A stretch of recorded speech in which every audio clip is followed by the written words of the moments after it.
Hello, friends, and welcome to another episode of Dark Side of the Word, a dark podcast for all the dark story lovers. My name is Kait, and I'm here with my glowing co-host. Oh, I like that one, glowing. Hello, everybody. I also feel like it fits because we already had a conversation about how her shirt matches her headphones. And about my ring light situation where I learned that the ring light is supposed to highlight your entire face. The more you know, everyone. The more you know. Why it's a circle? I always wondered why it's a circle. I just figured somebody did that to be different and cool. I didn't know it actually had a point to it. So there you go. That's why everyone uses a... Okay, but anyway. Well, today is our content recap episode. Ooh. Where we share what we've consumed in the past month for movies and books and television shows so we can weed out the good from the bad so you don't have to. And I definitely say that, the bad. It's going to be some interesting recap for moi. Really? Oh, really? Okay. I'm excited to hear them. A lot of no's. A lot of ugh. Oh, that's disappointing.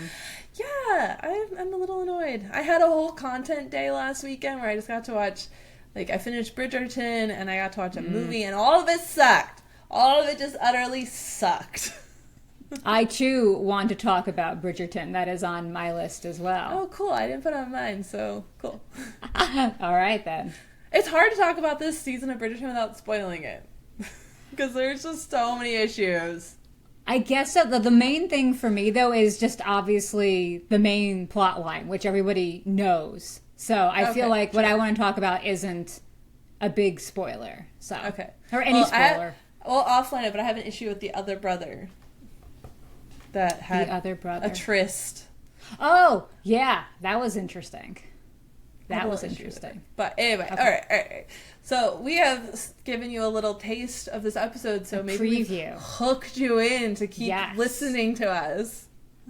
But we'll get right down to it. And as always, CJ gets to go first with her books. Okay. So you have to wait a little bit before we start talking about Bridgerton. Yes. All right, so for books, I only have one to talk about today. And it's one I actually haven't even finished yet, but I am loving it so much that I wanted to talk about it. It is called A Deadly Endeavor by Jenny Adams. I have followed Jenny on Instagram for a couple years now.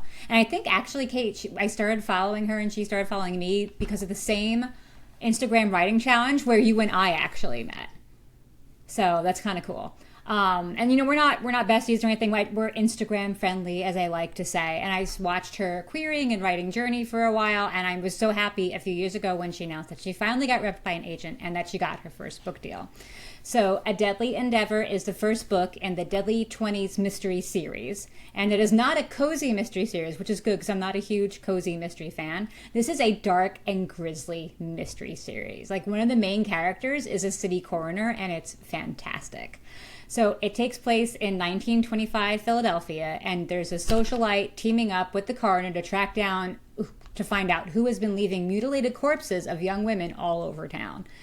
So it's got some good intrigue, it's got suspense, it's got some grisly bits to it. There's a bit of a love triangle going on with the socialite because her twin sister is engaged to her once boyfriend, who she's still very much in love with. And the women who keep ending up dead all seem to be tied to the socialite's family. So I have no idea what is going on here, but I am very excited to find out. This book is excellently written. It's fast-paced. It's got good intrigue, really good characters, good chemistry between the love interests. And if you're a 20s fan, it's really good historical fiction. It reminds me a lot of The Diviners by Libba Bray, with all the 20s slang and costumes and the women becoming more independent and, of course, all the creepy, gross body stuff. But I recommend it so far. I cannot wait to finish this one and then read more in this series whenever they come out. Damn it, CJ. Were you going to talk about this and how much you hated it? No. Oh, thank God. I was like, we cannot have another darling, dreadful thing going on here today. No, but I recorded a book review before this, and I made a promise that I would not break and read things I swear I never read, including thrillers, mysteries, and historical fiction. You're making me want to break my rule. That sounds amazing. It's so fun. Did you read The Diviners by Libba Bray? No. You didn't read that? For some reason I thought you did. No. Well, maybe read The Diviners first, and if you like it, then you could read, which is not like a mystery thing. It started off, that's a YA, The Diviners. It's a YA series, but it's really good. Like, it's really, the first book is the best. The other two get kind of weird, but the first book is fantastic. Just read the first one. True, I just am sworn off YA right now. I'd rather read the mystery thriller than read a YA book. Okay, then read A Deadly Endeavor by Jenny Adams. It is a lot of fun. I think you'll like it. Might have to do it. Damn it! I am not holding strong to who I am. Ha! You should totally do it. Branch out. Go outside of your comfort zone. I've done it, and I'm doing okay. I have because you encouraged me to. I have done it, and I've said no. I don't like it. I don't like it. Okay. I mean, I did take What is it that you don't like about it? I normally can guess the ending, and I'm not interested in solving a murder. It's just not my cup of... it's just boring to me. It's not what I'm interested in. Now... I agree. I don't really like solving murders either, which is why I wasn't, excited to read this book. But since I've been, following this author, I really wanted to support her and see. And I like the 20s stuff. It's kind of cool. And I just fell in love with the writing, with the characters, with the dialogue, and the grisly bits to it. So I think it's worth a try. You're making me interested because of the side stuff that's happening too, and I love the 1920s. So yeah. The thing is, I think I just got ruined because I read 70 Nancy Drew books. That'll do it. That'll do it. Yeah. So my family used to have my grandmother's collection, so I've got we used to have first editions. I don't know where they are. They're with my sister. That's a whole I want to cry and scream that she has them if she still does. But so they were there. I read them. But yeah. I'm willing to give this a try because I did break my rule for my best friend. She recommended Dead on Arrival to me, and that review is up now, and I obsessed. It was really amazing, except for the very end. It was amazing, and I'm so glad I listened to her. So maybe I'll do this again. But I'm not breaking my historical fiction rule. This is not World War II. And it's a little World War I adjacent in the sense that we talk about having lost things in the war. The coroner does have some PTSD from being in the war, but it's actually really well done. The way she describes the PTSD coming on is excellent. That's fine. I don't mind that kind of stuff. I just don't want set in the war. Yeah. No, not in the war. I wouldn't do that to you. All right. Well, since CJ only had one, I have 3. So, I'm just going to make up for time here. And okay, I'm here. To update everyone, if you want more in-depth reviews, I do cover 2 of these 3 books on YouTube with in-depth reviews if you want, but I'll give little recaps here. But just to update everyone and to just be so proud of myself, I'm on 97 books read. 97. 97. Good job. I really want to hit 200 now. Now that I've done this, and I'm only 3 books away from the midway point, and we're at the midpoint of the year. I can do this. You're gonna totally hit 200, especially if you just read cozy holiday rom-coms from Thanksgiving on. You'll go through 10 of them in 4 weeks. Well, I do always read at least 2 Christmas books in December. So Love Light Farms, just continue on through the series and just keep going, and you'll just kick it out of the ballpark. I think the 4th book just came out. Thank you for reminding me. Go shopping. Okay, so first I'm going to talk about, no shocker, Dead on Arrival. Just mentioned that. It was amazing. This book is the greatest example of how to hook a reader from the first page. I have never been so flippin' hooked and oh my god, freaked out as I have with this book. And it's scary. It's spine tingling. It's realistic. Add this to my Goodreads. It's from 2017. Oh, and it's okay. a little scary because some of the stuff he talks about ends up, happening in 2020. Oh, so it's a little scary. When they comp the beginning, they comp this book as Stephen King meets Michael Crichton. And if anyone understands Michael Crichton, he's a very technically plotted story. He does a lot of research into his books. They're very science-based. And that's definitely the case on Dead on Arrival. Yes, CJ. Okay, so I just looked up Dead on Arrival in Goodreads, and there are 135 results for Dead on Arrival. Is it Lantern Beach Universe, number 13? No, it is Matt Richtel. Okay, that is number 2. There's also, just so you know, since we just mentioned Nancy Drew, Dead on Arrival, Nancy Drew and Hardy Boys, Super Mystery, number 23. Yes, this is Matt Richtel. It's like a airplane window covered in blood. Oh. The cover. Gruesome. Yeah, exactly. So if you don't like thrillers, that's okay. Give this book because it reads more like a horror book. It is a lot of fun. I'm going to put this one little caveat out there just to help people. It's not zombies, okay? Okay, that's good to know. Zombies. But it's extremely realistic. It's really spine-feeling. My only issue with the book is the last third. This guy, the author, does a lot more nonfiction work, and I feel that kind of shows in the last third of the book because he's trying to, like, put all his, like, strings together to make an ending, and I feel it's a little rushed, a little unprepared, a little like he doesn't have the skill to pull it off, but it's still really well done. He makes time jumps in the book that are perfectly placed. The intrigue is there. The fear is there. I loved it. Love. Okay. So, highly recommend. How many stars? 5 stars? I think I give it 4 just because, like, the ending annoyed me. Yeah. But it's worth it. Like, I don't regret it. Like, I'm so happy. I can totally survive the ending. And because it was such a science book, I expected a little bit more explanation of what happens. He gets really original with it. That's why I love it. It's very original. But I was just like, I wanted a little bit more. Okay. Noted. Now, the next book, I think I have, like, hinted at it on here, but I'm going to actually give a review, is Butcher and Blackbird. It's been taking the internet by storms. Everyone's been reading it. However, I feel bad by saying I like this book. You do like this book or you don't? I really liked it, but I feel bad saying that. I feel like I shouldn't like this book. Because it's gruesome. Like, it is... We read gruesome stuff all the time. I know, but there's a difference. I don't know. Butcher and Blackbird. It's really good. Like, it's like when everyone loved watching Dexter. And how depraved is the entire world. That's how I feel when I talk about Butcher and Blackbird. Because it's essentially about serial killers who kill serial killers. And I feel like that was the author's ploy to make it more palatable, but honestly, I feel like she really just wanted to write about 2 serial killers falling in love, but she didn't think that would sell, so she made them killing serial killers instead of innocent people. But that just feels like a ploy to make it more palatable, because it gets dark.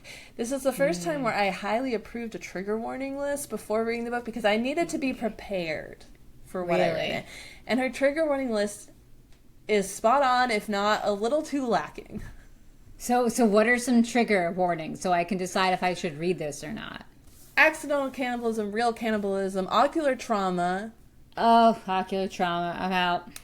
Now, I'm going to give a little spoiler. Ocular trauma isn't that bad. It's just that one of the serial killers, her calling card is to hang up the victim's eyeballs. Ew! Oh my god, that is so freaking gross! What is wrong with people? No, I'm not reading this. I'm not reading this. Why can't they just be a normal serial killer that leaves everybody intact and just kills them and leaves them there intact? I can't tell you the whole essence of her calling card because there's a reason. I don't want to hear it. That's okay. So, okay, your reaction's telling me I shouldn't like this book. No, I don't judge you. I don't think you're a bad person. It is just not... I can't handle that stuff. That's it. You can handle it. I can't handle it. I'm sure there's still many winning qualities to the eyeball hanging up book, but it's not the book for me. It is interesting. Like, some of the reasons I struggle with it is, like, there's this whole moment when someone's killed, and then they essentially get the hots for each other. It's a romance book. Okay. I'm not giving the plot away. This is a romance book. But essentially, the premise is that they're serial killers that kill serial killers, and they meet up once a year where they make a game out of killing a serial killer, and whoever kills him first is like the winner. And so we have those moments. There are specifically 3 competition scenes, and I found it interesting because they are reminiscent of horror movies. So, to not give too much away, the first one, I would say, harks back to Psycho. The second competition one harks to Fresh, which I've told CJ about multiple times to watch. And the third one harkens to the Texas Chainsaw Massacre. It's very interesting. Like, I thought that was quite interesting how, like, the inspiration from those was taken to, those are the serial killers they killed in the book. There are, so to make you feel better about yourself and apparently your proclivity for serial killer violence books, there are many books out there that I have seen on Goodreads that talk about cannibalism, talk about, what is it? I think it's Tender as the Flesh is one of them. Oh, I didn't know that was that. I know what book you're talking about. Yeah, I think that's another one. I don't know if it's cannibalism, but it's definitely like viscerally gross. Like people want to throw up while reading this, but they're like, it's so damn good. I just can't stop reading. So you're not alone. There's many people who appreciate it like you do. Well, I'm clearly not, because at the last time I checked, this still had a 4-star review and like tens of thousands, or, you know, like massive number of people. It is taking the internet by storm. And I'm happy for her, because when I'm like, this could go either way. This could go that the whole world hates her and she never gets published again. Or the whole world loves this book and she's safe. But she says you can read the book separately. I do not recommend it. The way at the end, book 1 definitely is leading directly to book 2. I see a thread. So they're not standalone. But book 2's already out and I'm already on wait for it at the But I did. Okay, I will 100% admit. I did get a couple parts in the book where I was like worse than Grady Hendrix stuff? Oh, okay. Yeah. Okay, maybe. Grady Hendrix hit me with the bugs in the attic crawling into her ear in the Southern Book Club Guide to Killing Vampires. That got me really bad in a different way. But this one, there's like the cannibalism scene definitely maybe. And there's one point of hanging her calling card that got me. No,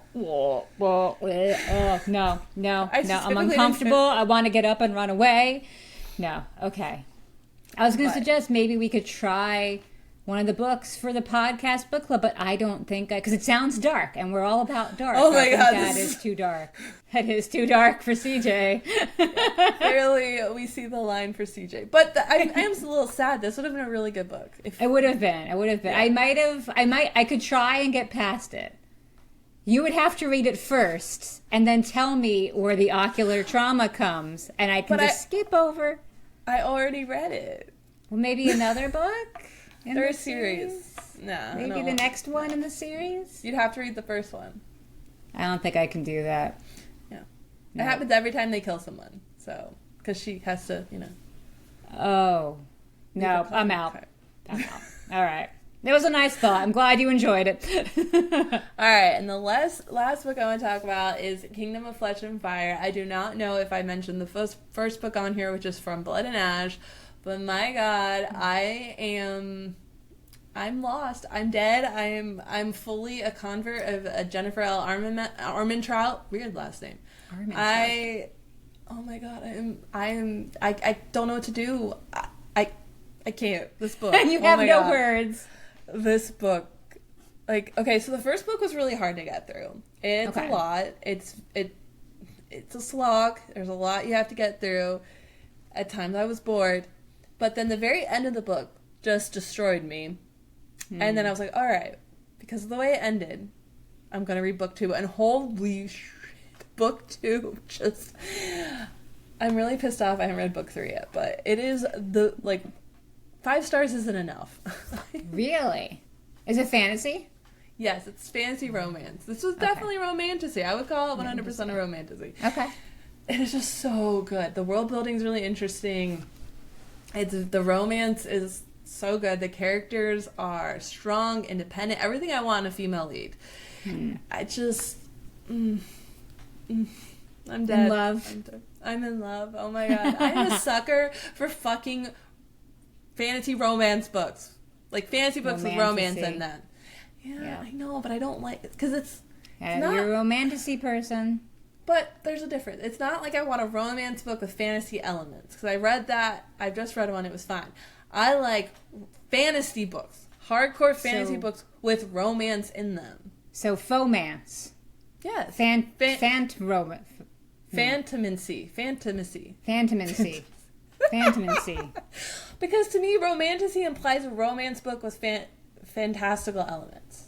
a fantasy setting. Whereas I really want a very strong fantasy, world building, characters, all this stuff, magic, whatever, with the main character having love. Okay. Because if you think that's about perfectly okay. Romance books have a certain type of plot to them. It's about falling in love, right? Yeah, it's generally about the relationship. True. I see your point. With fantasy books, there's a plot of like something's happening and then the romance happens, but that's not the plot. Gotcha. Okay, good point. And I'm counting. I have 1, 2, 3, 4, 5 books before I can fucking read the next one. Damn my reading schedule. It's your reading schedule. You can break the rules if you want. Oh, yeah. It says book club. Oh, yeah. We do need to talk about that one. Well, that's just one book. What about the other 4? Due dates at the library. They can be renewed. Pay the 10 cents a day for the late book. Actually, I get 2 weeks where I don't have to pay due dates. But... Dude! I don't get renewals of this, so that just snuck up on me. But anyway, so if you needed a call to read Jennifer L. Armen Trout's series from Blood and Ash, just get through that first fucking book. The second book is worth every struggle. It is so good. If you like Fourth Wing, okay, so let me see. If you like Fourth Wing, if you liked Crave, Twilight, but like better, way better writing than Twilight. But I'm just saying, like, if you like that kind of stuff, then yes. Anyway, that's all. That's all my books. That's all my books. All your books. You're just so excited about your books. Yeah. Okay. Should I move on to movies then? Yes, ma'am. Okay. I think I only have one movie, but it is a good one. It is called Under Paris, and it is on Netflix, and it is about a really huge shark that devours a woman's entire research team, including her husband, and then finds its way into the Seine River running through Paris years later, just a few weeks before the city's big triathlon. And in case you didn't know, a triathlon involves a swimming competition, which, in this movie, of course, is, where do you think it takes place? In the Seine River, where the shark Who would fucking swim in the Seine? It's like those people who swim in... I live outside New York City, and people swim in the Hudson River during triathlons. I do not know who is doing this. I actually know somebody who did do that, and I thought they were kind of crazy. I think they took 3 showers afterward. You're going to make me vomit. Why? I know. I don't know why. Like, I saw the Seine. It's pretty, but I would not want to set foot in it. The Seine, the Thames, and then Hudson River. No. Absolutely not. To me, I honestly believe something could be living and lurking clearly in those areas because they're so disgusting. Yeah, they're disgusting. Absolutely. And in this case, there is a shark, but it isn't like born there. It just finds its way in from the ocean. Is that possible scientifically? Yes. Okay. Like, I mean, like, does the Seine go to the ocean? Does it reach the ocean? I think there was a way for it to actually happen, but what happens in the movie with the shark is probably not scientifically possible. Well, I'm assuming also the Seine is freshwater, and yeah. There's been some evolution that's happened. Is it because he ate the research team? It is not, but that would be fantastic. What is with you and monster movies? I love the monster movies. It was so much fun. And like this movie, it seems like it could be really, really bad, but it's just really good. Somehow it ended up being really good. It could be hokey, but it's not. There's some good heart to it about overcoming your past and good social commentary about ecological preservation and how politicians make stupid decisions based on money and not on the people's safety. We can all relate to that. There's beautiful shots of Paris and the River Seine, so you can get that wanderlust fix. And then there are shark attacks. And there's plenty of shark attack action, which is nuts. And sometimes it's a little ridiculous, like how everybody in one scene was completely safe on dry land. And then once the shark shows up, suddenly everybody has no sense of balance and falls into the water. So, like, you have to be prepared for that kind of stuff. But the rest of it is pretty genius. So we're looking more of like Meg shark attack versus like Jaws shark attack. No, it's more Jaws. It's definitely more Jaws. There's a lot of Jaws vibes to this, especially with like trying to get, the mayor of Paris to cancel the triathlon, but they don't want to do that because of tourism and stuff. And the one shark who's just like going crazy, eating people. But then it kind of evolves to a new plane of evolution. And I can't say any more because it'll spoil it, but it's really interesting, and the ending is pretty like, oh, okay, got a problem. So I liked it. Okay. I liked it. It is in French, so you need to watch with subtitles or with dubbing, or you can practice your French. But if you're looking for like a good monster movie with a little bit of like natural disaster movie vibes, Under Paris. It's a good one. Okay, I'm gonna try to ask this question. If it will spoil it, just say no. But okay, am I gonna be upset with it like I was with Jaws? And we've had this conversation, so maybe you can think what I'm alluding to. I forget what the problem was with Jaws. Clear. Okay, we'll sidebar that. Okay. Because I think my question will give the movie away, but I want to Probably. Well, you can give away Jaws. I just won't say a yes or no for Under Paris. No, I'll just ask you later. Okay, you asked me later. Okay, well, I guess my problem is like, by the time I was watching, because I recently rewatched it. I loved it as a kid, Jaws. But I recently rewatched it, and the whole them trying to kill the shark part really bothered me. And he was just trying to be a shark and like, you know. That is addressed in the movie, actually. There is somebody who's very much like, free the shark and like, save the shark. And that is very much addressed. So I think you will feel confident about that part. And saying that doesn't give anything away because what happens, happens. Okay. Well, I'm not a monster movie person. Oh, I love it. It's just so much fun. It's just like great mindless fun. Like we watched this about a week after we came back from Paris, so it was like perfect to get like our little fix in too with like the French language and like the people on scene and the scenery and stuff, and then just adding in the shark element. I studied sharks like crazy when I was a kid. I was obsessed with them. I'm still a little obsessed with them. So just adding Paris and shark together, it's wonderful. It's a great night of fun. What more do you need? Was it Blake Lively who did like a shark movie? Did I see that one? I don't know. I don't like all the shark movies because some of them are a little ridiculous, like Sharknado. But I like The Meg. The Meg was good. Oh my goodness. Okay. Yeah. I'll just send you all the monster movie recommendations. Yes, please do. I did see the original King Kong, so I did. I have not seen that one, actually. It's really cool. Especially the special effects for the time, I thought were like really good. So I recommend it. It's definitely worth it. It's good. Okay. I have to put that one on the list. When we finish watching the original Godzilla, maybe we'll watch King Kong. Because later on, they duke it out against each other. Yeah. So, yeah. Well, that's my movie. What about you? Yeah, to make up for CJ's one movie, I have 3. And to update everyone, I've now made it to season 2 of Grimm. So we're plugging along there. And I would say you should watch it because it has monsters, but they're not that kind of monster. So no sharks. I thought it'd be more monster movie-ish, like so you would like it, but it's more people just like turning into the monsters, less than monsters. Okay. It's still like you might want to give it a try if you're looking for something season darker. 15 is Supernatural, so I got to watch something next. See, and this is on Peacock, so okay. Alrighty, so I'm going to talk about 3 movies that I've seen in the past month. They're not as, like, dark, but we don't always just talk about dark stuff on here. Yeah.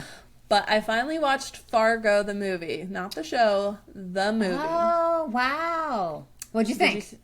You've seen it? Oh, yeah, a long time ago. Oh. Well, I wanted to watch it because the creators of Fargo did Drive Away Dolls, I believe it's called, and I'm really excited to watch this. So we're like, why not watch Fargo, see if we like their comedy style. But if anyone is unaware, Fargo is about a guy who hires 2 hitmen to kidnap his wife, and then they're going to split the ransom money. But it turns into this weird, everyone's falling apart and nothing happens according to plan story, and I did not like it. No. No, it's not my cup of tea at all. And at first I was excited because the police officer, she's a woman, she's pregnant, like, let's be progressive. But she doesn't actually solve the crime. Things just conveniently happen for her. Okay. The one scene where she's shouting, was it, my interview's getting away? That was funny. I'm saying it wrong, but it was just really funny. But yeah, I couldn't get into it. I still don't understand why it's called Fargo. Because it takes place in Fargo. No, it doesn't. It doesn't? No, it takes place in, like, Butthead something. Like, it's a really weird, or Beaverhead. I don't know. Some really weird name. Town. But it doesn't take, like, they're in Fargo for like 2 seconds at the beginning of the movie and that's it. I'm not sure then. And then I was watching it and I was really excited because it's very snow, like it's all based in the winter, like super snowy. It's in Milwaukee. like all that stuff. The accents are the best. So I was really excited to watch it, and then I read trivia about it, and I found out that they were filming during one of the hottest winters, and all the snow is fake. All the snow is fake. Well, most of it, not all, but yes, it's fake. I was like, it made me so mad. I was like, how is this fake? That's why I don't watch the behind the scenes extras on the DVDs. No. It just ruins the mystery and mystique. I was just reading the trivia on IMDb because I like to do that. And it was like, yeah, it was fake. And I'm like, what? Yeah. So I don't know. It's just not my cup of tea. I don't know. I just can't get into that kind of comedy. I want like real funny, not just like everyone was annoying in the movie. And not in the funny annoying way, like real annoying. Yeah. Coen Brothers movies aren't my favorites. I don't love them. Wow. Like I can kind of appreciate some of the aspects of them. Like we had to watch Fargo and a couple other ones in my American regionalism class in college, which was actually really awesome because we talked about how the Coen brothers always pick like this very specific area to like infuse their movies or their shows with like that flavor of that area. So like Fargo, you know, the cold, the north, the accents and stuff, and like Oh Brother, Where Art Thou down in the south, that really influences everything. But I just like the Big Lebowski, I'm not a huge Big Lebowski fan. It's all right. I think it's funny. You just like threw their name out. Like you're all knowing. Because of the class, that's why. Well, the Drive-Away Dolls, the reason I want to watch it is it's two girls taking a road trip to Tallahassee, and I'm just all like Florida girl over here. I want to see, because there's I want to say it's called Florida, but there's a movie with, he plays the bad guy in Spider-Man, but the good Spider-Man, the Tobey Maguire Spider-Man. Oh, like, the first Goblin guy. Yes, the Goblin guy. Anyway, he's in this movie. Pointy face. I think it's called Florida, but essentially it's based, and they filmed most of it in one of those motels in Kissimmee by Disney. Oh. And it's just a really interesting look, and I love it because it's very indicative of like that area of Florida and like being poor and just dealing with all that. And so when I saw that this one was about them going to Tallahassee, I'm like, yes. But yeah. It was, I didn't like it. Now, do you think that you didn't like Fargo because it is an older film and like there was so much buzz about it that maybe your expectations were a little hyped? That happens to me with The Matrix. I did not like The Matrix when I saw it because I saw it probably 10, 15 years after everybody else in the world did. So that's your problem, is that you waited too long so the technology looks old. It just was a boring story. I like Matrix. A lot of people like Matrix, but it's not for me. I actually like a lot of 90s movies, and I tend to watch a lot of 90s movies now. So my partner liked it, and that's a really big indicator, because he loves character-driven stories. And I think that this leans very heavily on the characters, and because I found them so annoying, I did not like it. And I was just like, this, and I struggle lately in all our positive work, which is funny because this is a dark podcast. I struggle with people hurting other people, at least in a movie concept. Yeah. I can read it all day long, but I talk about? Yeah. So like, I'm going to talk about All Quiet on the Western Front. Like, I did not do okay with that, and it's just I just struggling. And so when I see them, like with the wife getting kidnapped and her terror. Yeah. And you know that it's just like her husband being the most disgusting guy. Yeah. And we never find out why he needs the money anyway. Like, that was annoying. I wanted to know why he was It was going so through long all ago this. that I watched this. I just remember like her running and then the wood chipper and the woman asking in the bar, the officer lady going, was anything else funny looking about him aside from his penis? And that funny accent, because that was a great line. But that's it. So, yeah. Okay. Then next movie I want to talk about is The Family Affair, and I'm bringing this up because I'm annoyed. Remember that day I said where all the content sucked? This was a movie I watched. And where the idea of you is amazing and emotional and heartfelt and understandable and beautifully acted and just phenomenal. A Family Affair is disgusting. So Family Affair is essentially Nicole Kidman ends up dating her daughter's boss.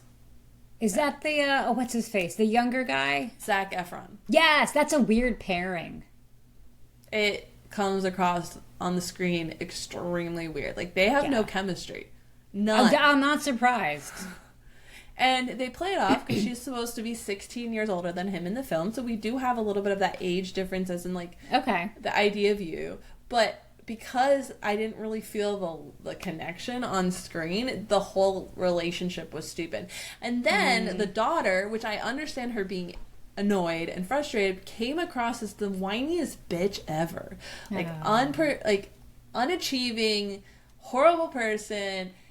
And then they tried to make it funny. So they had comedy, but the comedy was crass and bad and just not well timed to the movie at all. That's unfortunate. Don't watch it. You want a good movie? Go watch Idea of You. Idea of You is amazing. I loved it. I cried so hard. So hard. But, and I feel horrible for Zac Efron. I mean, CJ, you've seen him recently, right? Kind of. Maybe. Okay. I saw him in The Greatest Showman. Okay. That was in 2017? Google him real quick. 18. Like, current picture of him really fast, because this is important. I'll take a sip of water, everyone. Okay, I'm Googling Zac Efron. He's 36 years old, and he looks like he's 45, 47. Is that... Yes. Okay, so I feel bad for him because this is, as far as I understand... Yeah, exactly. As far as I understand, this is not a plastic surgery fail. This is not him trying to go happen. If I remember correctly, he actually had a really bad injury that messed up his entire jaw. Oh, and so now I feel bad. He had to go get it like completely reconstructed. I forget what happened, like whether it was a car accident or something on set. Like, I don't remember. Everyone can go Google it. Essentially, he had a really bad accident that messed up his entire jaw, and so he had to have surgery, and that's like why his face looks funny. He slipped while running through his home in socks. That almost happened to me the other day. I had these new Pachine socks, and I was running through the house, and I nearly slipped and fell on my ass. This could have been me. Oh, my God. Well, you would have fallen on your ass, and he clearly didn't fall on his ass. Leading him to fall and hit his face on the granite corner of a fountain. He has a fountain in his home? Well, there's your first problem. Oh, my God. So he, like, shattered his whole jaw, right? Yeah. Well, now I feel awful for being like, oh, what happened to him? I didn't know that. That's why I feel bad, but he looks like shit. He looks like he's 47, right? I mean, he could have afforded a better surgeon, is all I'm saying. You know, Carrie Underwood had a major thing, too, I remember, where she slipped and hurt her face, and you can't tell anything. She looks fantastic. True. So, I don't know why we came out looking like that. I guess my only thing is maybe they had to pull the skin tighter to, like, graft it or something. That's why he looks stretched out. It's like wide. Well, his face is wider now, it looks like. But I'm thinking more of like the stretchy skin look. Where he looks I didn't leathery. see that part so much. Just like more that mustache is a bad choice on him. His skin looks leathery now. Like he looks almost 50, and he's only 2 years older than me. He looks a little bit like that guy. Is it Rob Lowe? Is that the person I'm thinking of? Yes. A little 100%. bit. But not as good. So, like, looking at him with Nicole Kidman, he's supposed to be 16 years younger than her, does not track. He looks like her age. She looks better than him. So, yeah. I don't recommend it. It's just, I mean, I'm not a huge Nicole Kidman fan in general. No. I've grown to like her more over the years in certain roles, but overall, I just can never really get into her as an actress, into the roles that she plays. So yeah, I wasn't going to watch that one anyway. Okay, unpopular opinion over here, but I love the AMC commercial with her in it. Like, I get oh my God, that they play at the beginning of the movies? I am obsessed with it. I love it. Every time it plays, I'm just like, oh my God. Yeah, and everyone's groaning in the theater, and I'm just like, shut up, I love it. Like, I love you. No, it's not because she's in it, but I get the chills. I'm like, yes, this is why I come to the movies. Yes. You're the one person who gets affected by that. Okay. Dude, I am obsessed with movie theaters. Like, I love, like, when the lights dim and you get the widescreen and the sound. Like, the minute I could go... I didn't care what movie I saw, but the minute I could go to a theater after COVID, I ran because I miss it. I miss sitting in the chairs. I miss the, like, consumingness of that big screen and all watching the same thing together. Like, I love movie theaters. So every time she talks, and she talks about all the reasons and, like, and I'm just like, yes. Oh, that's nice. This is why I want to be a director and writer. I want to make that magic for people. And lastly, we're going to talk about the grand old movie, All Quiet on the Western Front. I read that book in high school. I didn't even read the whole thing. I refused, so I did not see the movie. I did also read the book. I also read Slaughterhouse-Five, which I expected to be a very different book. It was not. I was reading The Warm Hands of Ghosts, and it was already in World War One, and so I said, I'm already in this horrible pit of despair. Let's just get the movie over with. Because it was highly nominated at the Oscars. I think it won like 4 Oscars, was nominated for 9. Yeah. It was an international film, so I was like, okay, this is like, I'm excited to see what they do with it. And, I just really wanted to see it for technical aspects, and I was like, this is the moment, finally, let's do it. No. No. And one of the worst parts about the movie is that the point of All Quiet on the Western Front is a book, is about the struggle of officers coming back home and not belonging to regular society, and that whole journey and struggle, and how it's not about, it's like pure luck if you made it out of the war, blah, blah, blah, blah, blah. And they don't touch on any of that in the movie, and it literally is just a gruesome affair. The whole thing is just all about the death and dying and killing and war itself, and less about the psychological part of it. And that was really just annoying. Like, very annoying. Yeah, that is annoying. This is why I don't watch war movies. I really don't like to watch them. But then I have a movie like 1917, and I'm like, God damn, like, what if I miss out another amazing movie? Like, 1917 is one of the best movies ever. Besides the great story, like, the cinematography and techniques, for those that don't know, 1917 is a one-shot film, meaning they do not cut. It's all the same camera and moves throughout the whole thing. For the whole movie. There are 2 cuts. They hide very well. But so when he's walking through the battleground, everything, that had to all be built at once. And if he messes up once, they would have to, so it's like a theater play. Like, if he messes up. That's crazy. They would have to start from the beginning. Wow. It's amazing. CJ, I highly recommend it. It is so good. And it's, like, I don't like war movies, and I'm obsessed with this movie. Like, obsessed. So I was like, okay, I need to give this war movie a try. And also I wanted to watch it from a technical perspective. I mean, this movie, from a cinematography, the special effects, that part of it was really good. Okay. Really good. I appreciate it. I love what they did. It took a lot to, do all that. But again, I don't want to watch a war. I hate war. I am such a fucking, like... Yeah. And the worst part about World War One is, if you watch the reason why World War One started, certain similarities are happening again, and it's just, I'm going to stop it there because I'm not going to go on a political charade, but there's a reason that we need to understand our history, people, okay? Yes. Because, like, and the thing is, everyone talks about World War Two, but no one ever talks about World War One. And how many people actually know why World War One started? Because we all know why World War Two started, but why did World War One start? Assassination of the Austrian Duke. Was it the Austrian Duke? Or is it the Hungarian Duke? Austrian-Hungarian Duke? Yes, maybe. Okay, yes, you are. It essentially started with assassination, and then Germany and Austria-Hungary, whatever, had to essentially go to war over it because people were killing, honest sense. Like, you don't hate them.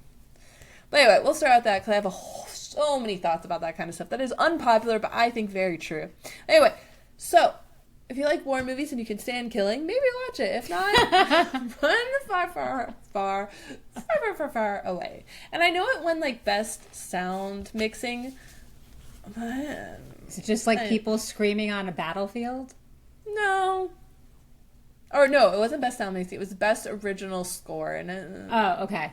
But yeah. So just not worth it. That's probably the darkest book I'm talking about, or darkest movie I'm talking about. War is pretty dark. You can't really argue with that one. Exactly. So hopefully we have helped you all find some good content to consume this summer, since, it is July. It's officially summer. Sure. Some beach reads.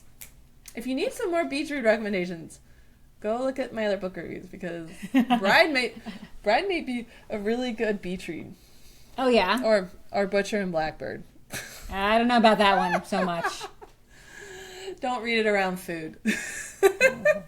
Or eyes. Oh, gross. All right, friends. Thank you so much for listening to this episode. Minute. What? We didn't talk about. I still have streaming to talk about. Oh, I thought you were done. I am not done, no. Okay, so go ahead. Okay. Sorry, friends. That's False okay. alarm. I thought she was yelling at me because I didn't mention book club. No, not because I didn't get to talk about what we started talking about at the very beginning, and we teased about how awful I think season 3 of Bridgerton was. Oh my god, I can't believe I teased everyone. Okay, I'm a horrible friend. I'm sorry.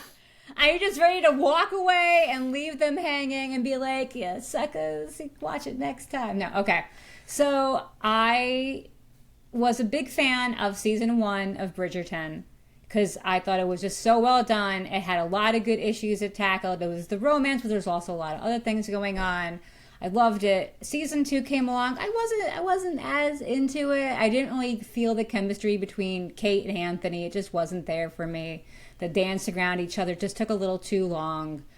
And I was like, okay, well, maybe season 3 will be better. And the first 4 episodes of season 3, I just thought were absolutely awful. I hated that whole, I have a secret, what am I going to do thing that was playing out between Penelope and Colin. And there was just so much focus on the dating and romance and the getting of husbands, which I know is like the point of, half the point of Bridgerton, but I just feel like it took away from some of the other issues that like season 1 had talked about more.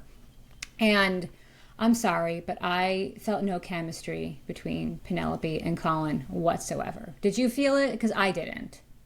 Mm-mm. It was an awkward, like, I don't want to be mean, but like their height difference was a huge issue for me. Like, I just feel awkward as like the two of them paired. I feel like the Bridgerton sex scenes are getting less and less sexy with each season. Like, the Duke and Daphne were on fire in season 1. Kait and Anthony, like, there wasn't a lot of smolder, and then it was at the very end, but I was okay because I wasn't really buying it anyway, that they liked each other.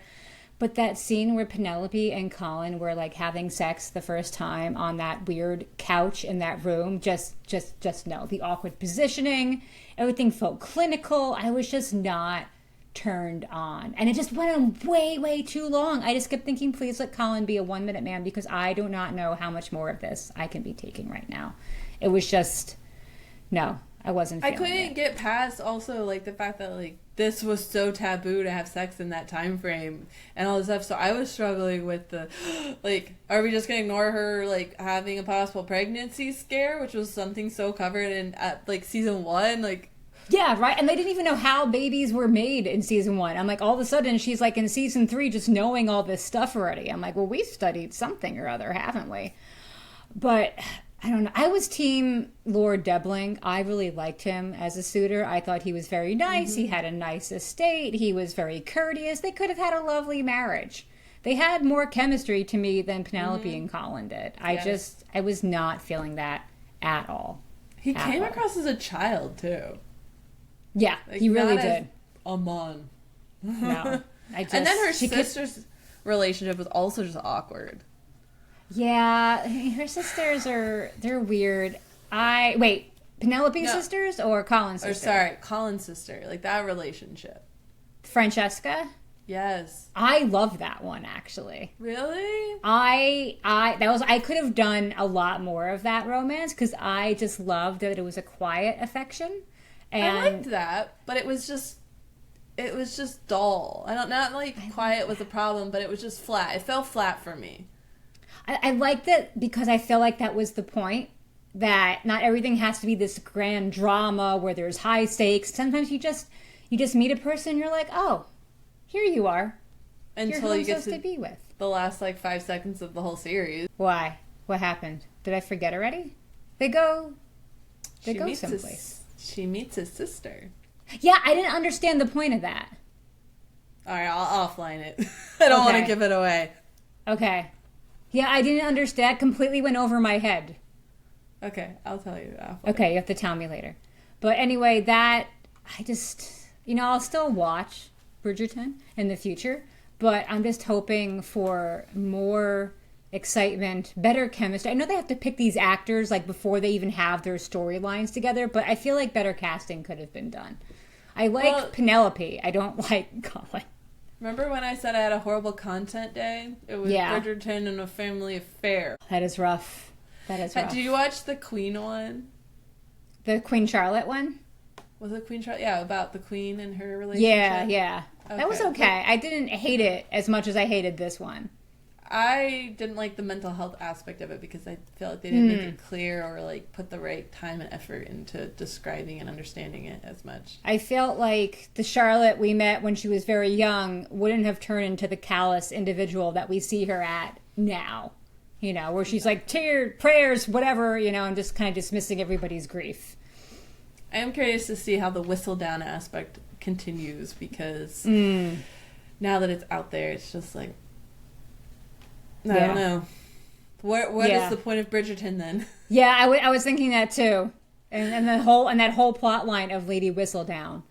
You know? Well, it's interesting. So this is based on book 5, I believe, and so I was like, oh, how many books are in the series? Like, how does it continue? Because the way they ended it felt like such an ending, and then I was like, oh, there's 8 books. Well, we got to be due for what's her face, Eloise's story. Soon, I know, right? We? But the way that she left to go see the world to be able to make change, I felt that was an ending. We didn't need to see her married off. Like, that was a great ending. She found what she wanted to do in life. I could have been fine with that. And, like, the way they worded her thing and then the way that the Whistledown came out and all that stuff happened, I was like, this is an ending. This is perfect. Ends are tied. People are on their path. Like, it can end here and I'm good. Yeah. So. Yeah, I think it should have ended after season 1. If you're not going to bring back the Duke and Daphne, really... Well, is there any reason to watch? You know why that happened, right? What? They were supposed to be in it, but you know why they weren't, right?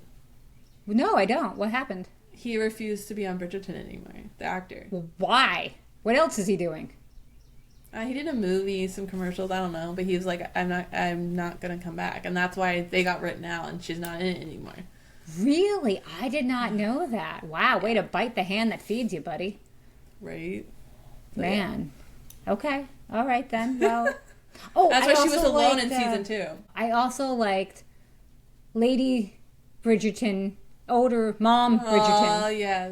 That little thing. That's cute. I will watch that. I want like the next season to be that. The love at an older age, you know? Courting as like a 45-year-old in that time. I will watch that.